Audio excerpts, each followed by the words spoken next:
Okay, so good evening, everyone. We want to get started right away because we have quite a bit of information to share with all of you. Um, there is, I just want to preface this by saying that this has been, obviously a daunting task to get. Talk about how we're going to open school and reopen school in just a couple of weeks. We have Dr. Monique Leon Bartling, who's our Curriculum and Instruction Site Director, who's going to be a co-host to this town hall. And we'll be sharing some information. We'll be sharing a screen shortly with you with information. You should know that this is being recorded so that after this town hall Zoom, you'll have access to it, and anyone who wasn't able to be on it has access to it from the main district website. So especially those of you who may not be able to remain for the entire time, you can certainly access it later. So I just wanted to make sure that you knew that that was a possibility. Again, it's great to see so many faces. We really, I mean, I can tell you this with our, speaking with our staff, that it's been way too long without the kids. You know, we love them. We want to see them very soon. I know you have lots of questions. Many of you were able to send some questions. What we're doing for this, the purposes of this town hall, is in the chat box there. You're welcome to send in questions, and we're going to try to do the best we can to answer as many of the questions as we can by the end of this mini presentation.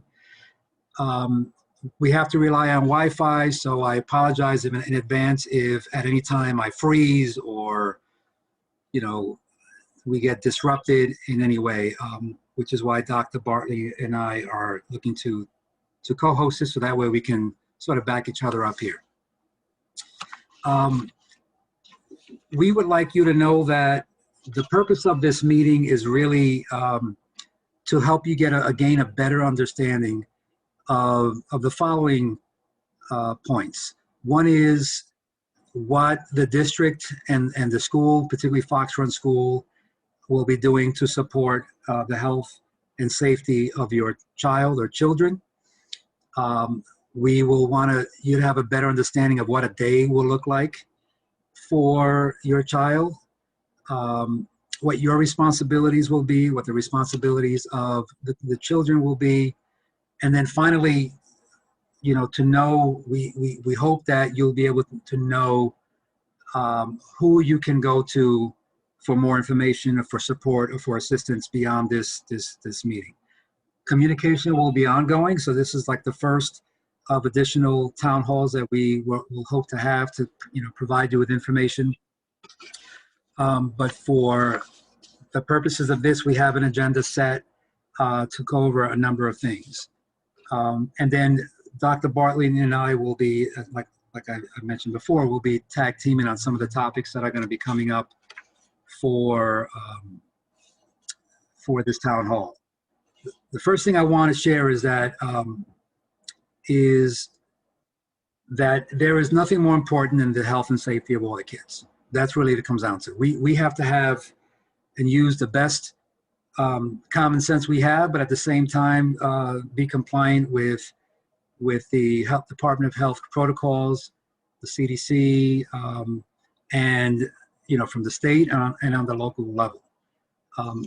It's very important that in entering the school year, we develop a plan, and we're going to be sharing with you more details as right before. These things are going to be, it's a very fluid approach.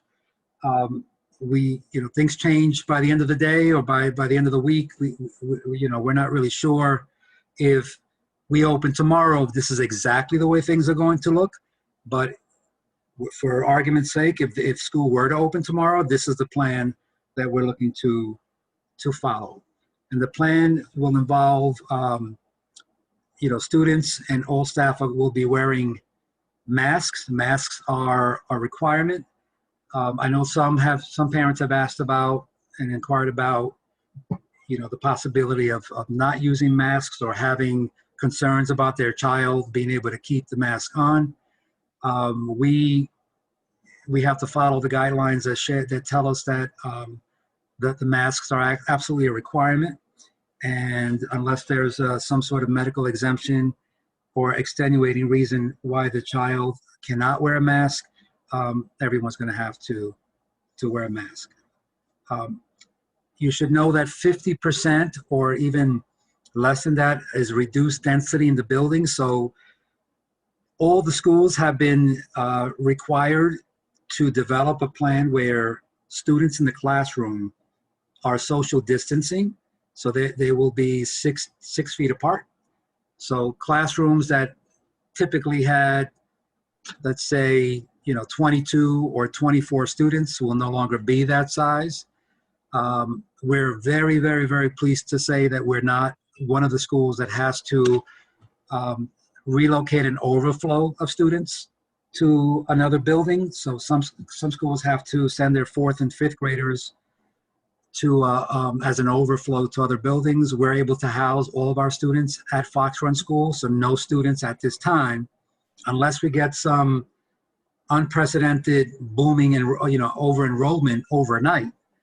We're looking to be able to house all the students in the building. We will be also limiting the number of the movement in the building in terms of where students can go. I mean, for example, and we're going to share some of this on the slides that are going to come up in a moment, where the lunches are going to be prepackaged, they'll be sealed meals, and the students will be dining in the classrooms. The all-purpose room, which is our cafeteria, is not going to be used for the purpose of dining. So that way, the lunches will be delivered to the classrooms, and everything will be, the students will be contained as much as possible in the rooms. There'll be cohorts of students where we begin, the students who are coming into the building as who opted for face-to-face will remain that cohort or that group. They really will not be intermingling with other classes. You'll see that when we share the slide in a moment. In fact, why don't we do that right now? We can talk about that right now. That way you have a visual with what I'm saying. So if you could just bear with us for 1 second until we do that, please. All right. There we go. How does that look, Mr. Martinez? Good? That looks great. Can everyone see that? Maybe a thumbs up? Okay. All right. So this is, again, this is a work in progress, but it's a pretty comprehensive plan that we are in the process of developing for the reopening. And these are just, this is going to be posted around the school, and it just highlights the importance of all the ways that we can prevent the spread of the virus, with keeping, avoiding close contact and touching nose and mouth, etc., washing of the hands. All of that is going to be emphasized and enforced during the school day at all times, each and every day that the children are in the school. All right, so I'll talk about this one. So hi, everyone. So I'm really excited to be here, by the way. This is our current breakdown of students that have signed up for face-to-face, remote, and those who have not responded as of yet. Ms. McCormick asked me to ask everyone to make sure that you have your most current email address listed in PowerSchool. If you didn't receive some emails recently, you should reach out to her because she's getting a lot bounced back. Also, if you know of anyone who has not responded yet to the re-entry plan, they need to respond in order to return to school. If they just show up on day one, we will not be ready for them. So we need to know a plan for every family. Right now, you can see we had a really good response rate and only a handful of students in each grade. Kindergarten, we're still working on some of the enrollment, but you see we have a very wide range of students that are going to be in person as well as remote at this time, as it's broken down here. All right. Mr. Martinez, you want to talk about this? Yeah, this will be, and by the way, I saw in the chat, someone asked about the chime that comes on when somebody signs on.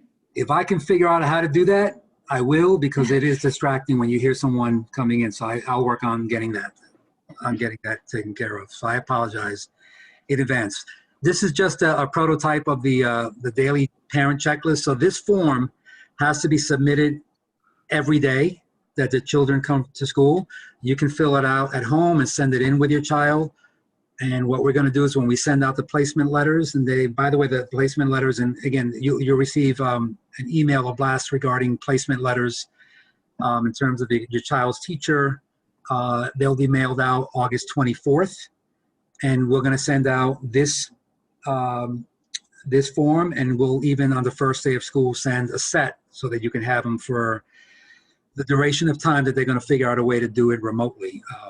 But this is a requirement. This has to be filled out. It'll ask just vital questions about whether your child had a temperature or not, or are they taking any temperature reducing medication, et cetera. Any symptoms whatsoever that we would need to know about. So, and also if a child doesn't come to school with this list, the nurse will go over the checklist, but they will need the list every day. The school will not be taking the kids' temperatures. We are relying on the families to be responsible for that. All right. I can also, I saw somebody asked about, I'm sorry, so somebody asked about the form. I can also email it out to everybody so you can see in advance. Mm-hmm. Go ahead. All right, so this one is just really how to decide whether you should stay home or not. As a teacher, as a student, we're sharing this with our staff as well as with our families, just because we are following all the same procedures for staff and students. So you can see if there's coughing, shortness of breath, chills, sore throat, loss of taste or smell, and muscle pain, they should really stay home. And then there is a process about how families will be reached out to if you are staying home. So a family asked about why schools can't take the temperatures. The CDC or the state has decided that the schools are not responsible for taking the temperatures. We are asking the families to do that. And we don't have an electronic form as of yet. A family asked that, but we're hoping to have one in the near future. Until then, we will have paper and pencil or pen. All right. So next here we have the sanitation, and Mr. Martinez, you want to talk about some of the sanitation things that will be occurring? Yeah, I'll talk a little bit about that. First of all, the concerns that many of our families have expressed are in terms of sanitizing the building, and staff too, keeping the building sanitized and clean throughout the day. Because there's going to be a limited amount of traffic in the building, it'll be a little easier to keep the building clean. But the custodial staff is prepared to multiple times a day, frequently, to be able to, sanitize the bathrooms and areas that are in use. If small groups are going to be using a certain area. So door handles, it says bathrooms, door handles, toilet seats, desks, etc. We will be following the CDC guideline of at least every 2 to 4 hours. My recommendation is going to be that sooner than later. So every couple of hours, we'll have the custodians wiping things down. In terms of shared toys and equipment and all of that,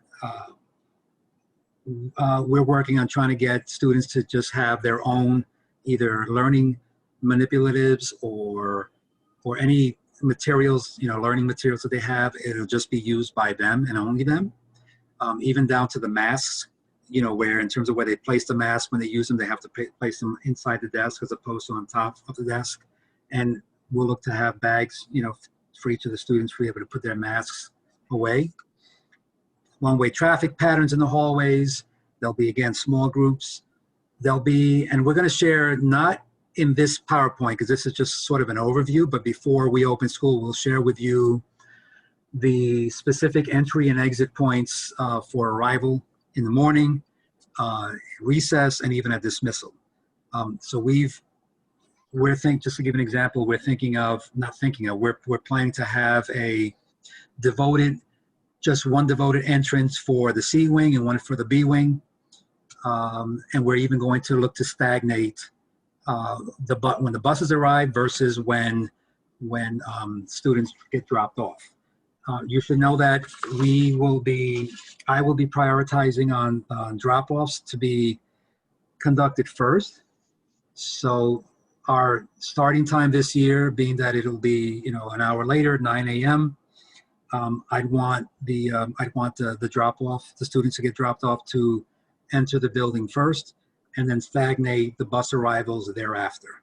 And again, we'll give you more specifics before we open, but that's just in efforts to try to keep the numbers of students entering the building at the same time low. Some of the things, so Mr. Martinez, you wanted to talk about the HEPA filters? Yes, the district has invested quite a lot of money on commercial size air purifiers. You know, they're capable of purifying the air, and it's the size classrooms that we have. Again, they're commercial size. I heard some feedback there, I'm not sure. And so every single classroom will have one of these the HEPA air purifiers. All right. A couple of questions we received as well. So I don't know the answer to this. We can find out specifically. How long do you have to stay home if your child has symptoms? We'll get that specifically. It's also in the district plan. I don't know off the top of my head. We are going to, for students that are working remotely, we'll go over what the day looks like for both an in-person and remote child shortly. And then a lot of this information we're going to cover in a little bit. Let's keep going through the PowerPoint, and a lot of these questions will be answered. So let's get moving. So next we are talking about the cohorting of students. We are very lucky. Not only are we able to keep all of our students in our building, but we're also able to keep them in a single classroom. So many of the families on the prior questions were asking specifically about the para-educators that would be supporting the A versus B that were shared during the district presentations. However, we were able to kind of think outside of the box and move some classrooms around. So our students will all remain in one cohort in one classroom, using some non-traditional spaces within the room. So there won't be one teacher that has a pair with another classroom. They'll all be within one building. Now one classroom, excuse me. Now this could potentially change if we did have all of a sudden a very large influx, like Mr. Martinez said, of students, as well as a big change of students that are switching from in-person, from virtual to in-person rapidly. So that was something we would look at down the road, but as of right now, students will not be in a classroom with a paraeducator during the day. They all will be in the classroom with their classroom teacher. The specialists, such as music, gym, art, and technology, will all be pushed into the classroom. They won't be traveling to those different areas. However, they will be able to, they will cohort and follow the group for 10 days in a row. So that way they are not overly exposing themselves to multiple groups of students at the same time. So when one parent asked, as I said, that how many kids can be in a room with a teacher. So originally, the way it was shared at a meeting, it said there were 12 kids in a room, but it is making sure that there is 6 feet of distance between every desk in every direction. So some classrooms can hold up to 22 students. So we are able to fit in our very large classrooms, full cohorts of kids. Now, they probably won't all be at capacity because we do have a large number of students working remotely as well. But we do have the capability, if everyone decided to return to the building, to all fit at 6 feet apart. So we are very lucky with that. Other schools did not have that option. So depending on your child's level, their class size will fit their full classroom if everyone were to return to school. Feel that we covered all of this portion. Oops, sorry.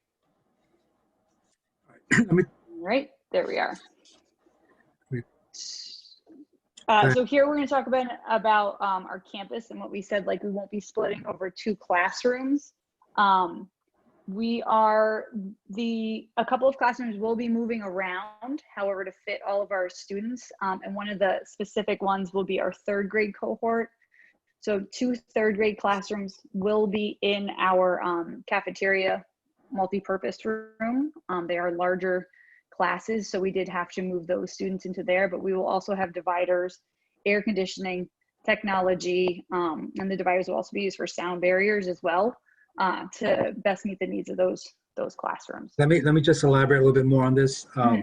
So to give you kind of a little bit better idea, they're going to be partitions that are pretty extensive to be able to create a classroom environment in the all-purpose room. So the all-purpose room, which is the cafeteria, is not going to, it'll be repurposed to classroom. So none of the tables will be there. None of the lunch tables will be there. So it'll literally be desks and chairs, partitions, and there'll be a large air conditioning units, especially for the fall where the temperature there will probably still be high or warm in the cafeteria. And we'll have technology that's portable, like smart boards and computers and Chromebooks that they'll be able to use in the cafeteria as well. All right, so I'm looking at some of the questions here, and some of them kind of go back to what we were talking about. Mr. Martinez, do you know if humidifiers are being built into our heating system? Do I know if humidifiers are being built? No, I don't have an answer to that yet. Okay, got it. All right. That's a great question, though. Yes. So how many days will students come to school? So if you are full-time, you will come 5 days a week. If you are remote, you will stay home 5 days a week. Is there going to be staggered entry? I don't believe we are planning on staggered entry, are we, Mr. Martinez? So that's to be determined. Okay. I mean, in the very near future, like within the next 24 hours. Initially, when we were beginning, we were supposed to open on the 31st. We were going to do a staggered entry for kindergartners. The goal is to still do that, only because many of the principals advocated for that because of how beneficial it is for kindergartners to come in and just be them, like half of them, and be able to acclimate easier.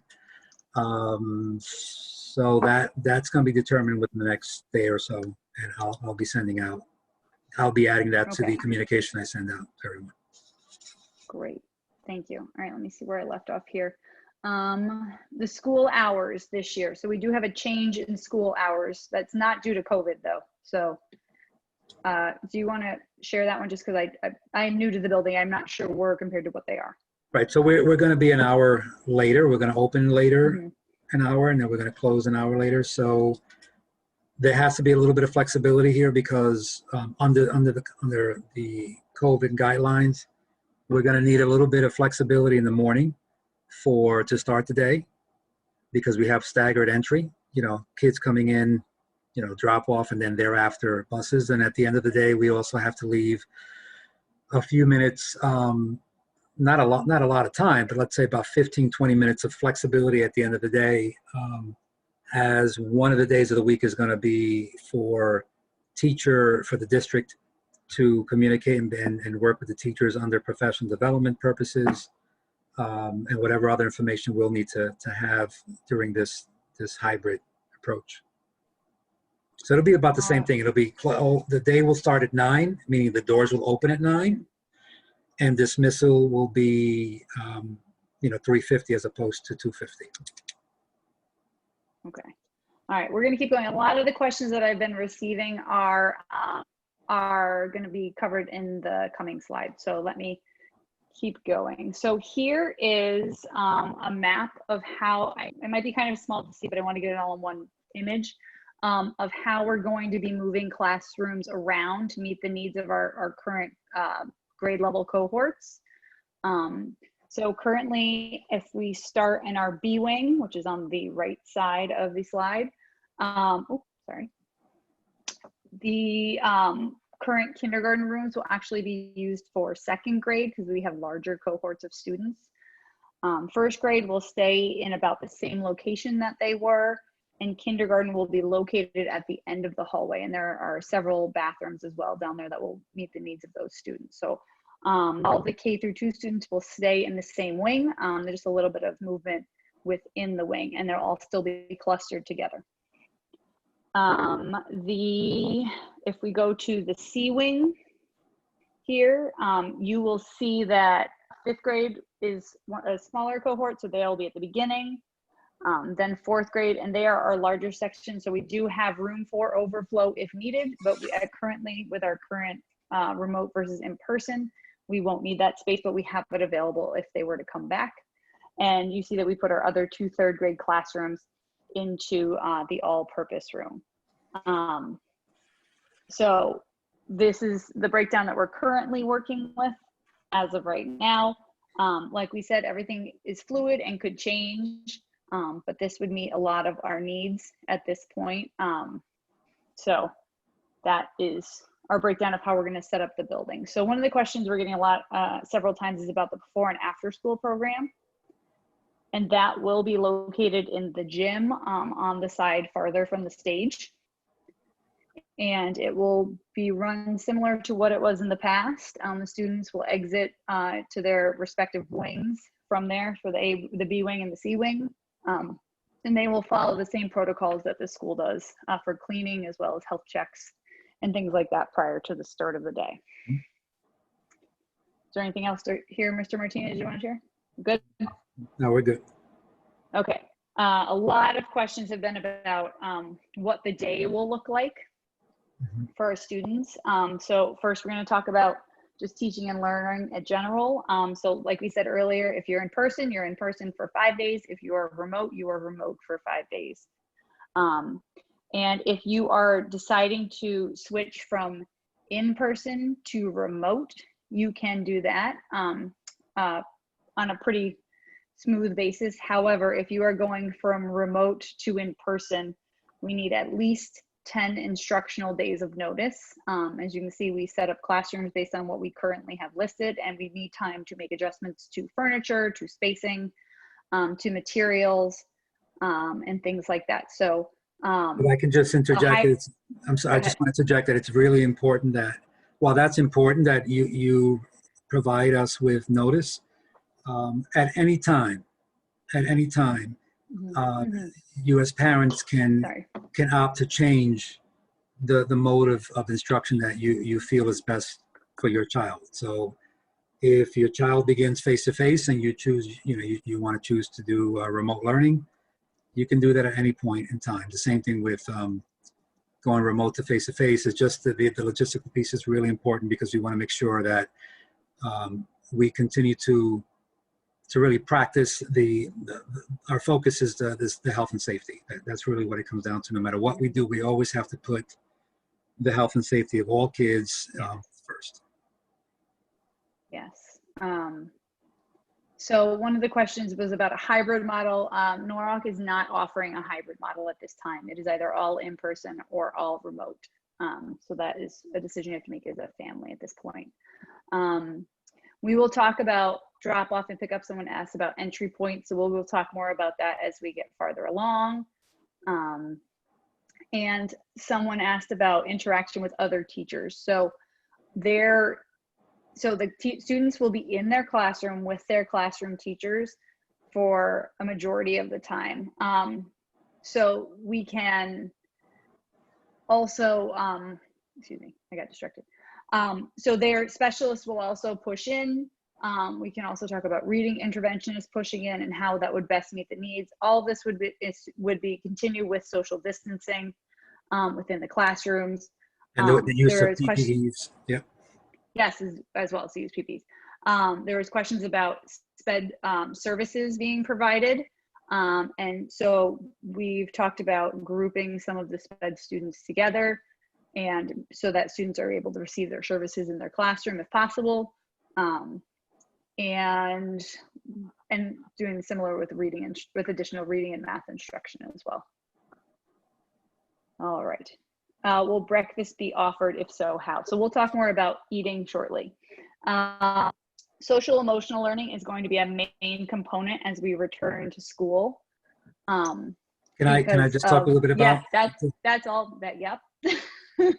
So we have said throughout the entire time that we have entered this new world of COVID and quarantine, how we all as educators, as parents, have recognized the importance of for social emotional learning to be addressed for the students and for the grown-ups. This has been a very trying time for many of us. Some of you have undergone some very trying times within your own families. And many of you maybe even know people who have succumbed to the virus, and just all the changes that we've had to undergo, and including up to this point where we're changing the way school looks in this dramatic way. So I'll tell you, it'll be a requirement for all schools to at least devote, on paper, 30 minutes, at least a day of social emotional learning. And that can be depending on what the school practices. We at Fox Run have practiced the model of the ruler model, which is helping students recognize their feelings and being able to put that into words. We also do PBIS. We also practice the restorative practice. So there are different methods of social emotional learning support. But to be perfectly honest, the better part of the day, especially in the beginning, the first few weeks that we go back to school, especially given the experience that I personally witnessed during summer learning, is that children will be coming back to school with a reference of what they last left, and it's going to be a transition emotionally, psychologically, for them to come back and fall into some type of routine that's as close as possible to what we had, but obviously it won't be because of all the protocols that we'll have to follow. So I do want to share that this is going to be just like what I keep saying it and repeatedly saying, how the health and safety of all children is our number one priority. I would say this would be like one, that's one, and this is 1A, the social emotional piece to this as well. Go ahead, Monique. Okay. So some of the other questions that have come up are the hours for remote kindergarten. So we're going to go over what a remote day will look like shortly. And yep, so both those questions are similar. All right. Someone asked if the PowerPoint will be sent out. Yes, we can share it on Class Dojo. Yep. All right. So arrival procedures. So we had said earlier, arrival will start at 9 a.m. With cars first. It will be similar as in the past, where there'll be cars around the driveway, and kids will get out. If they are going to the C wing, they will go in through the main entrance in front of the office. And if they're going to the B wing, they will enter through the doors right in front of the B wing. Bus students will exit the buses, and they will enter through the cafeteria door and then split to go to their two independent wings as well. Students must wear masks on the buses, as well as everyone that's coming to drop off and pick up. Families all must also wear masks during this time to protect all of our students and our staff. The students will be boarding the bus and exiting the bus in a specific order. So if you are the first one on the bus, you will sit in the back. And if you are the last one on the bus, you will sit in the front. And we will load them in the similar way. I'm trying to think what other things we wanted to include in this. We're still determining if there will be bus monitors on the bus, but the students on the bus should already have their forms filled out and ready to be handed in on their way into the building. If you are going to the YMCA before school program, they will have to hand in their forms to the people at the YMCA, and they will enter through the side door of the gym. And that's pretty much what drop-off will look like in the morning. So very similar. However, we're gonna have kids enter through separate ways and during different timings, so cars and buses, in order to lessen hallway traffic. Just an attempt to answer some of these questions again as we go. Yeah. I see that in terms of the kindergartners and the type of socialization that they will have, will be within their cohort. And I don't want anyone to envision that students are going to be expected to wear the mask every second of the entire day, where we'll be providing them with mask breaks. We will be, I think I saw a question before about whether there will be opportunities for students to be outside. So we will encourage, especially weather permitting, for teachers to take their cohorts outdoors, to the back of their rooms and be able to be outside for a little bit to get some air and get some mask breaks. So that's involved. And then there's also a question here about the gifted and talented program. So anything regarding gifted and talented, you will be, the Department of Specialized Learning is in the process of reaching out to those families individually to share how that will be an opportunity and the offerings there. So there's more information to come on that. Someone asked where the B wing entrance will be. It'll be right near the kindergarten playground on the front of the school. Buses will be sanitized at drop off and pick up. And someone asked about first day drop off for kindergarten. So students will be dropped off. Families currently, as part of the protocol, no one is allowed in the building. So unfortunately, families can't walk their students to the classroom at this time. They can get them to the door, and then there'll be staff members there to help them get in the right place prior to this. So part of our goal with the social emotional learning as well is to make sure that the students have an opportunity to see their students prior to the start of school face-to-face on Zoom, so that kids can see what their teachers look like when they don't have a mask. We're also working on several different options to have pictures of their teachers up around the building, as well as possibly for the teachers to be wearing pictures of themselves so they can see smiling faces every day of the people that are there supporting them. So yes. Go ahead. You were gonna. I'm done. Go ahead, Mr. Martinez. I was just gonna say that I've spoken to, as Dr. Bartley as well, we know colleagues in other districts. And so all districts in the state and in the country actually, but in Connecticut are trying to figure it out and address the health and safety of our kids to the best of our ability. And when I share our plan with others, I mean, they're quite impressed with the kind of things that we're doing. Again, it's never going to be a perfect science. It's never going to be, we're learning things as we go. But in the spirit of making this a priority, our goal is just to make the learning environment as safe as possible, mitigating the spread of the COVID-19 virus, and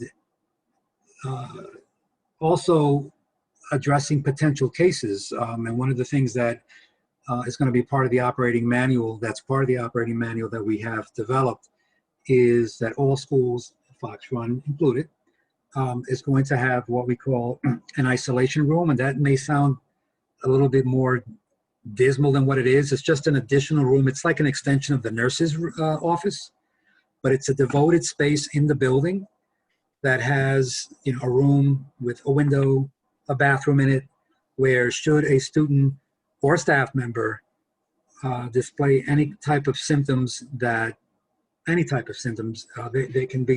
would have to go into the isolation room and assess there and determine whether they need to leave the building and either get tested, and whether or not they would have to quarantine.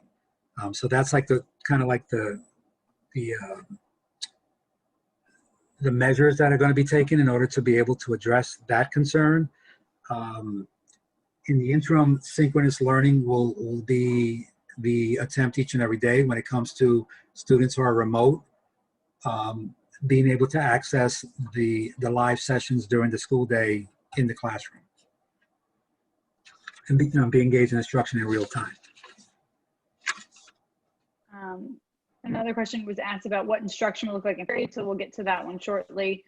Someone asked about, will teachers meet their kids at the door on the first day, specifically first grade, or can siblings walk them in?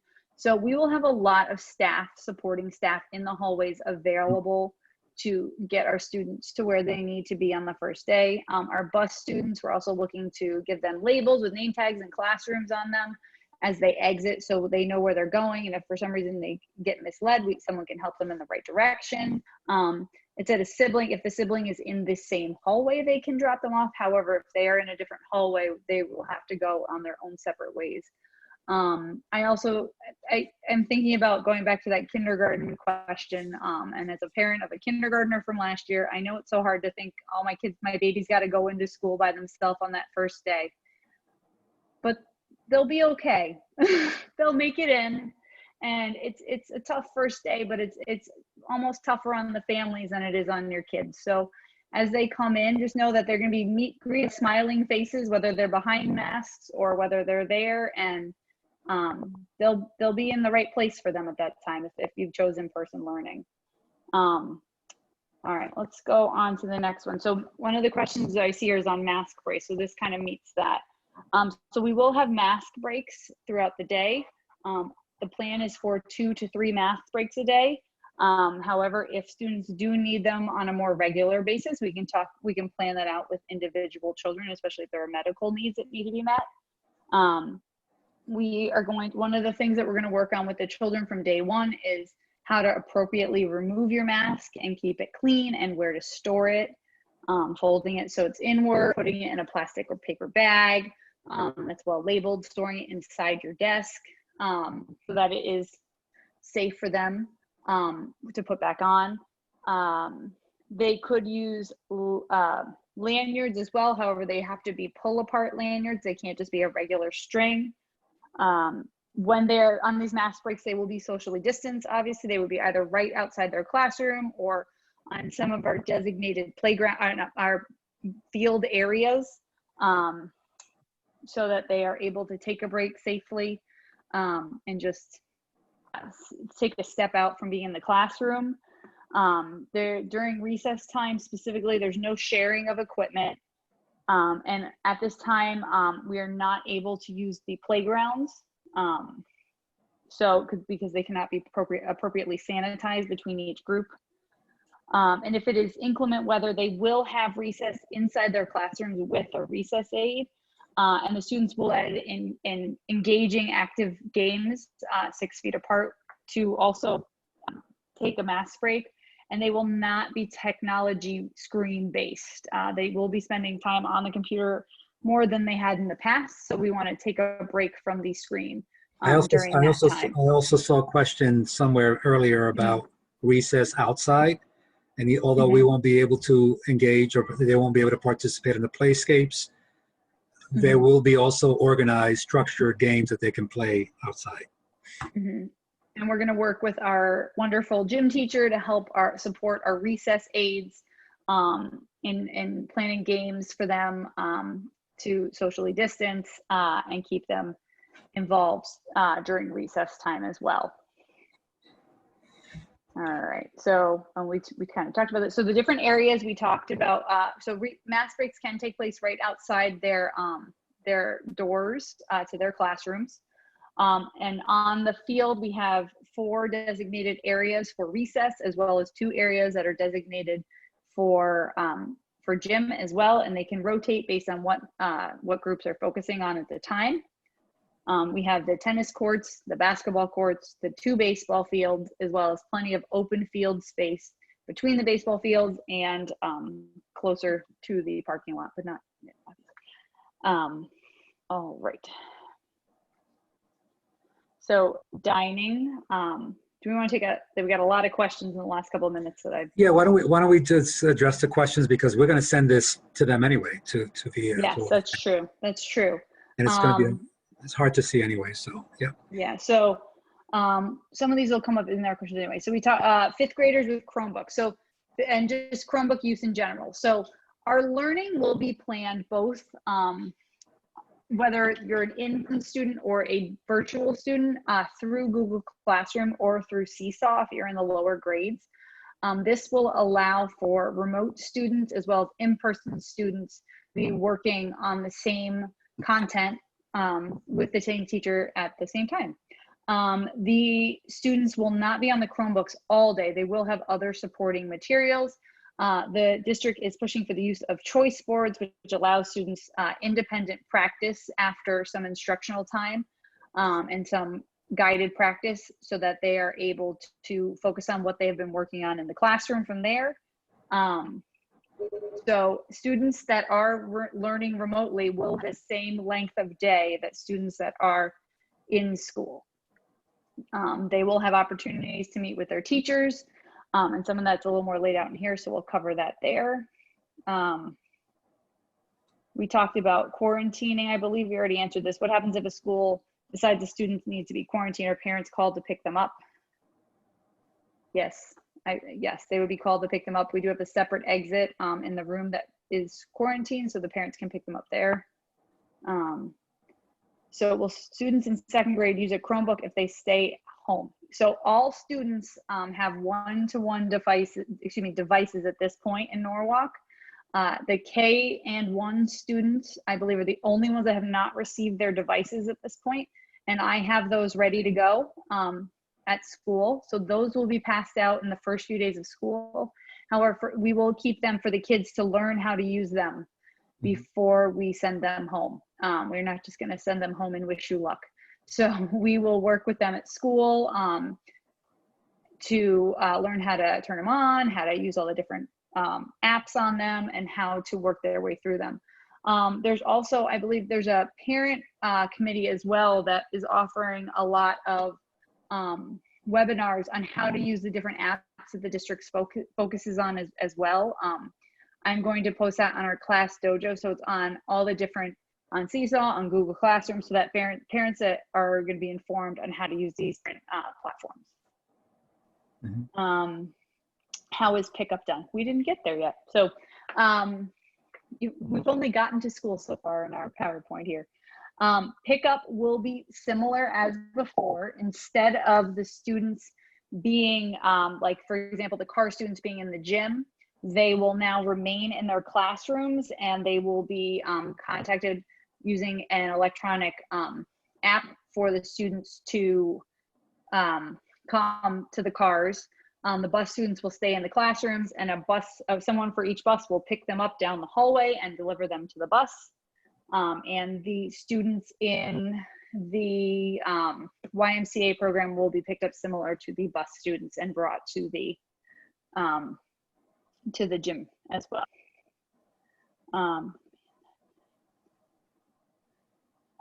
So the family asked about, you don't have to park and come get them. You can just drive around and they would be loaded into your car. If there's only 1 or 2 bathrooms. All right, so there are a couple of bathrooms in there as well, but there's only 2 classes located in the cafeteria. So it isn't the whole 3rd grade. There's another 3rd grade class somewhere else. So there are a couple of bathrooms. If need be, we do have more student bathrooms not that far from the cafeteria. How should walkers proceed to and from school? That's a good question. So that what we did was in the summer program, we had them, they can line up outside, but everything has to be social distanced. So they can line up in the front of the school. And when I send out the stagnated entry plan where drop-offs, buses, I'll also be including the walkers as to what time they should be arriving to the building so that staff can be on hand to escort them in the building. Okay. Some of the other questions, the official first day for kindergarten, as of right now, we don't know, because we don't know if there will be staggered entry. It will either be the 1st or the 2nd.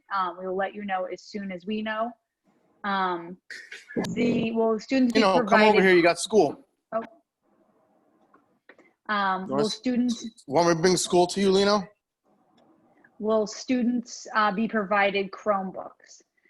Yes. So every student will be provided a Chromebook, whether they are in person or remote. The K1 Chromebooks are touch screens to be easier use for the younger students. So yes, all students will have a one-to-one device. Our goal is to keep 1 device at home and 1 device at school, but we are still finalizing that plan. Students either have to go full in person or full remote. There's no hybrid option. Yes, temperature checks will be self-reported before they get on the bus as well. Can water bottles be reusable? So Mr. Martinez, we have water bottle fillers in the building, correct? Yes, we do. And the How- water fountain option will be turned off. It will. Okay. So we're just encouraging the water bottles to be sent, to be sent into school. So that way they can be hydrated during the day until we hear otherwise as to what's going to happen with that. Okay, I'm going to talk about lunch as of right now. So a lot of the questions are coming to lunch. So second graders did not get Chromebooks last year. If they did not get a Chromebook, they will get one this year. So classes will have lunch as well as breakfast in the classrooms. They won't be going to the lunchroom. If there are food restrictions that need to be addressed, we will look at those on a case-by-case basis, such as allergies. They're going to eat lunch in the classroom with their teacher. And students will wash hands before and after they eat. They will place a napkin of some sort onto their before they eat. Garbage pails will be brought to the room so that they can dispose of everything there. And so lunch will also be, you can bring lunch from home, or you can get a bag lunch. The lunches will be pre-packaged, and students will be able to select what they would like from the pre-packaged options. And they will either come to the room or come right outside the room where we'll pick them up. And we talked about water bottles. They're encouraged to send in water bottles each day, and we will have the option to refill them. All right, so this is a question that a lot of people have been asking about. What will the day look like? So this is the day in the life of an in-person student at Fox Run. So they would arrive at the bus with their, or car, having their paper already filled out with they're saying that they're healthy and ready to go to school and learn. They would arrive at school and get set up for their day in their learning station. From here, they would, on the way into their classroom, they will wash their hands before they do anything else.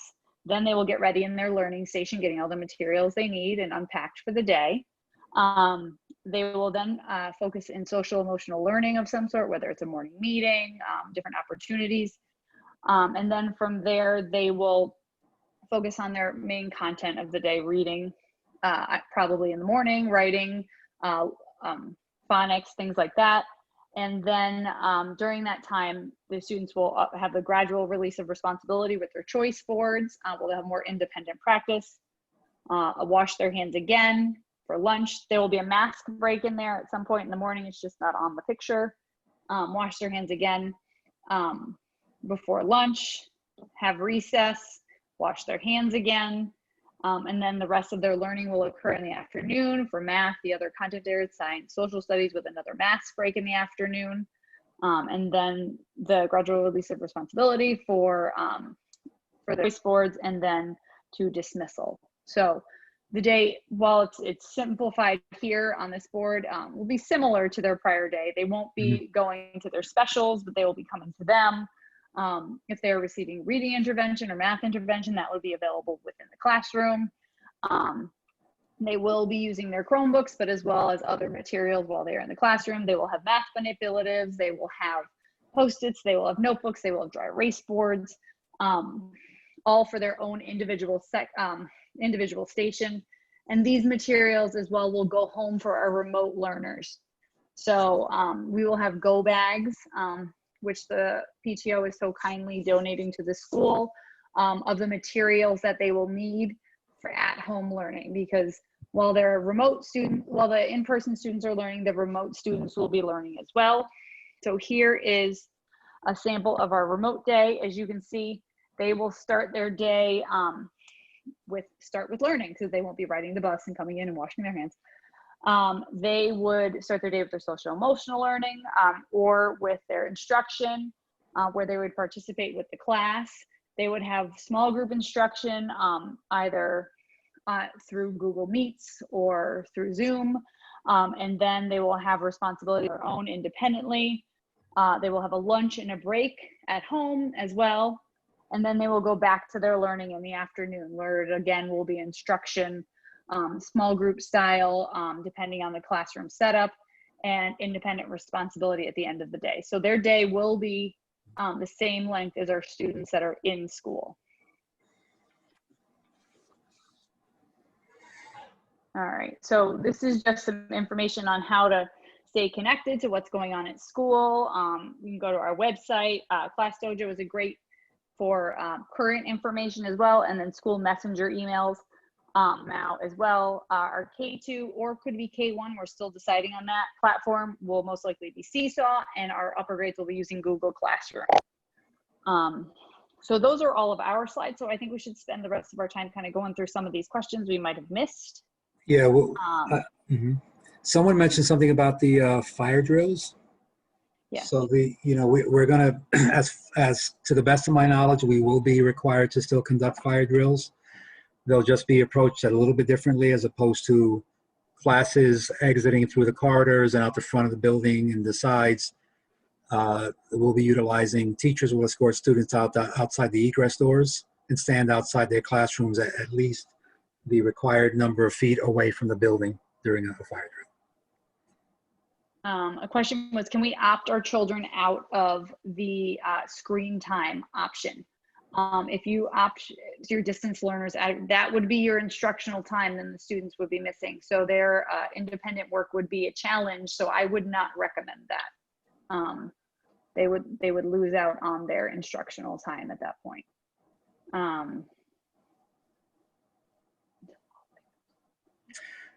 Portable sinks are going to be provided. Some of our classrooms have sinks, but the ones that don't, or the areas that don't, they will be provided.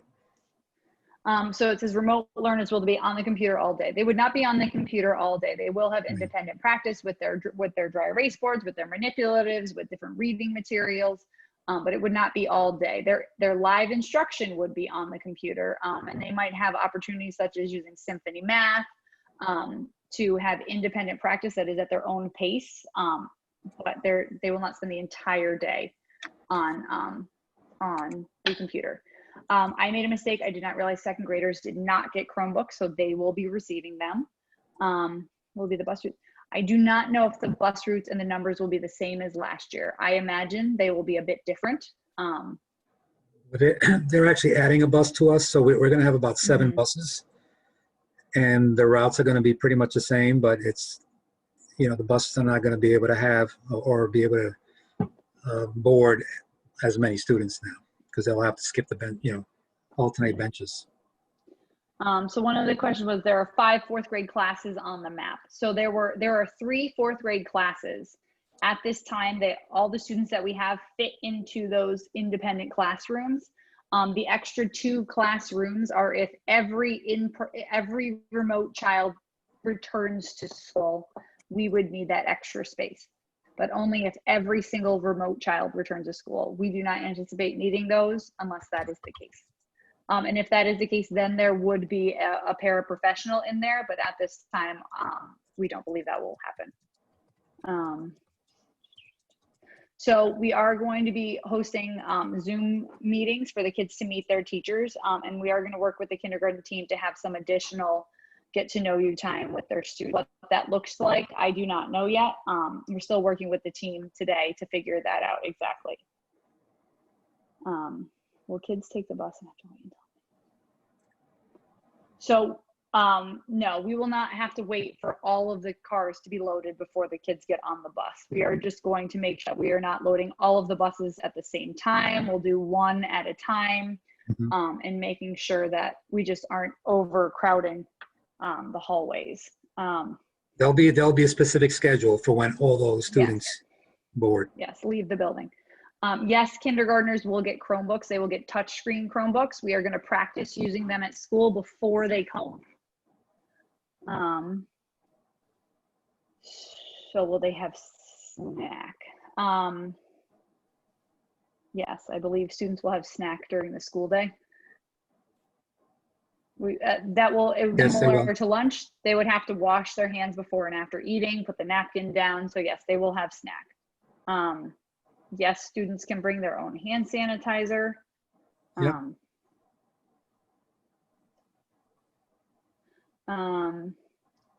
Yes to cleaning products being brought in.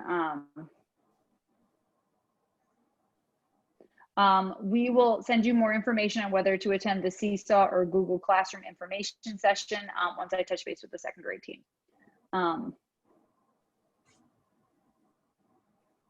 Okay. The Fox Run Family Resource Center will only be offering virtual support this year. They will not be offering any in-person after-school activities. Mm-hmm. So I know this may be wishful thinking, but everything that we're discussing in this plan Mm-hmm. is until we go back to some type of normalcy. So this is a temporary plan. So at some point, and we're hoping this year, we're proceeding as if the rest of the school year will be this way, but we're hoping that it won't be. Mm-hmm. Supply lists went out on Friday to families. If you did not receive them, they will be posted on Class Dojo tomorrow. If you are in kindergarten, we will reach out to you because you can't sign up to Class Dojo until you get your class assignments. Dr. Bargan, did you get a question about twins? Did you answer that question already? I did not. I said we would discuss that privately because that's going to be a case-by-case basis. Yeah, that's just what I wanted to say, right? So just Okay. reach out to us and we'll talk about it. Yeah. Yes. Remote learners would take part in specials as well.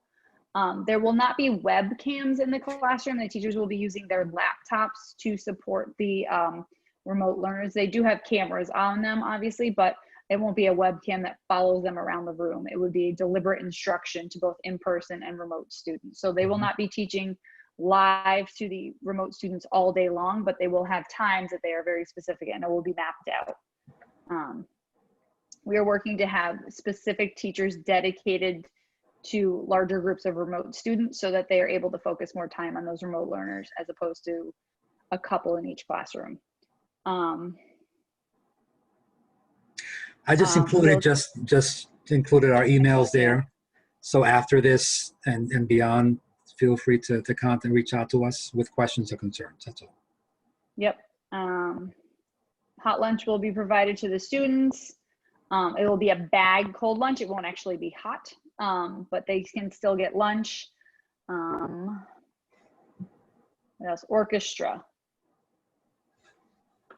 So we are still working out the logistics of the band and orchestra and how they are going to work within the school. So we're still trying to finalize that.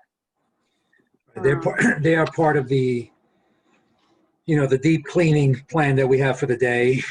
We just have to make sure that, that we allow that time for the custodial staff to get in there and do what they need to do. We don't have specific times that the remote lessons will take place as of yet. I know families that are working from home that are trying to schedule their day around them. It's really challenging.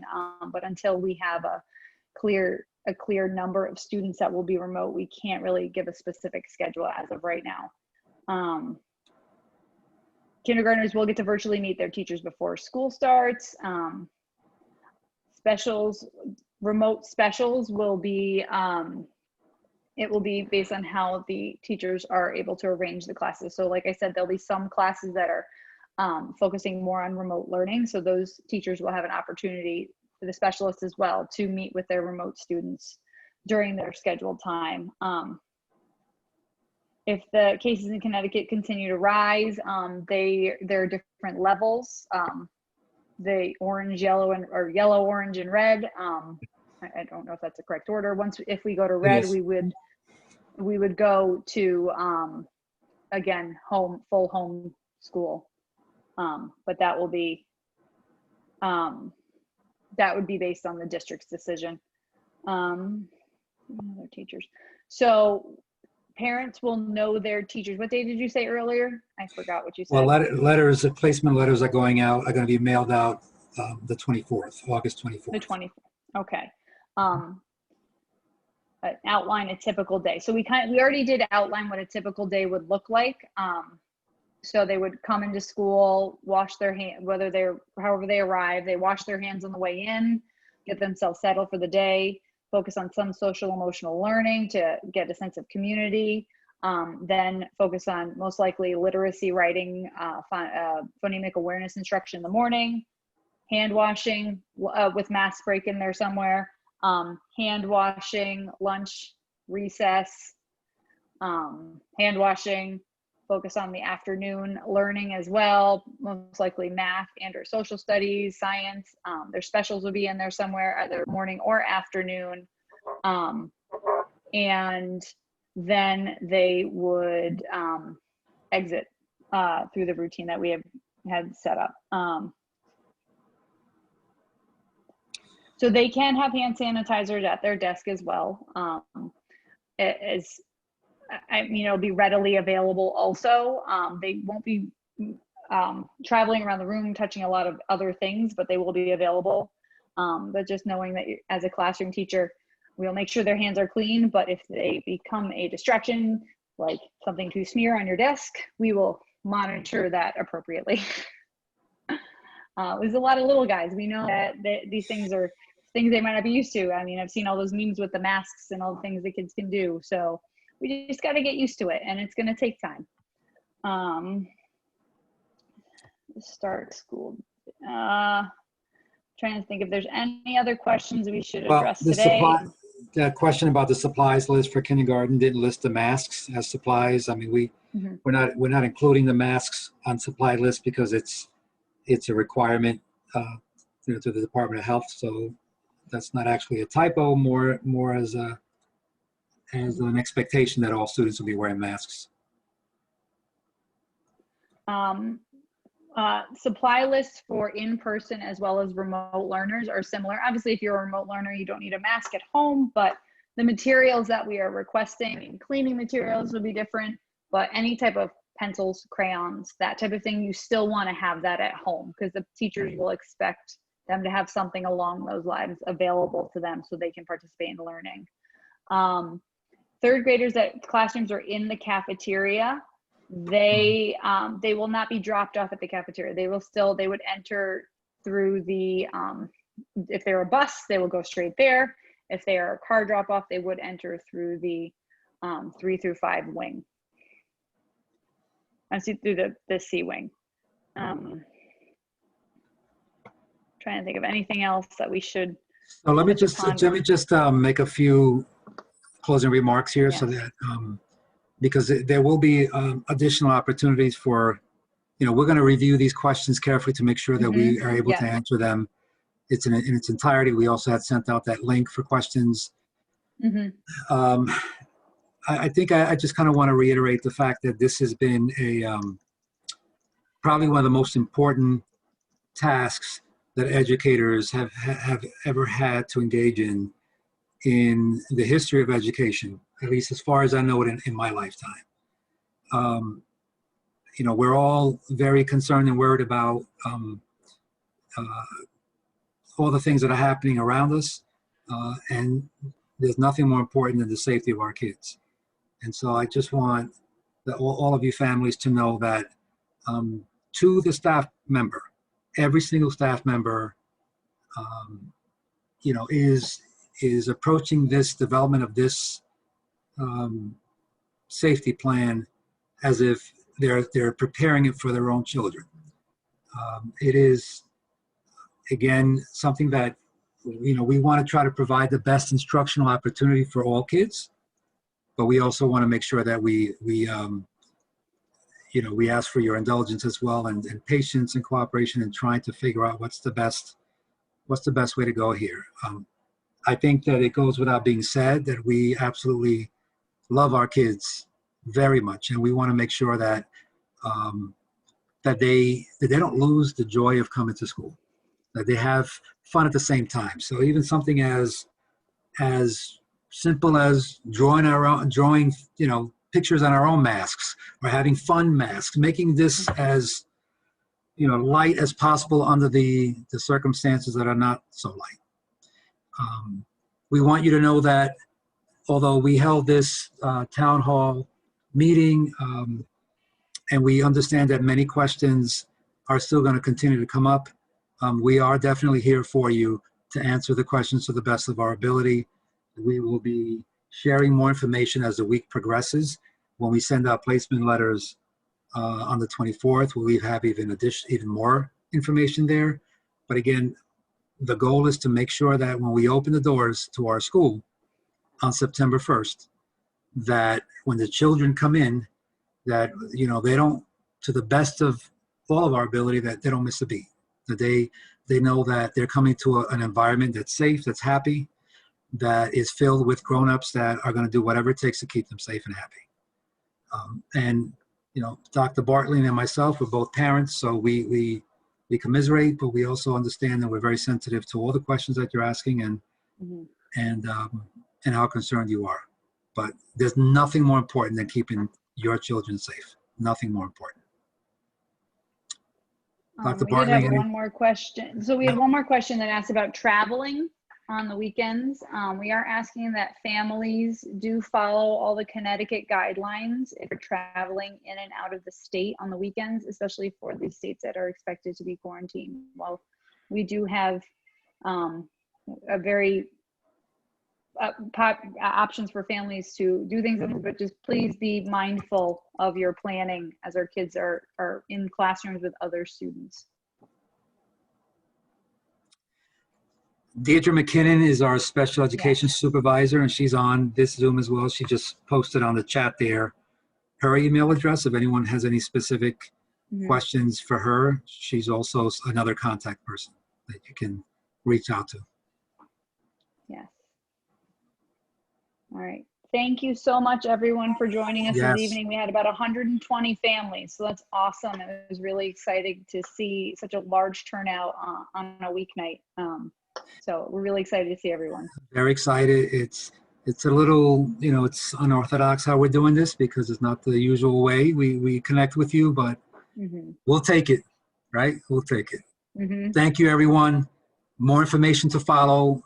You know our contact info. Please, please, please don't lose sleep too much with questions. Just make sure you reach out to us and let us know what's on your mind. Okay?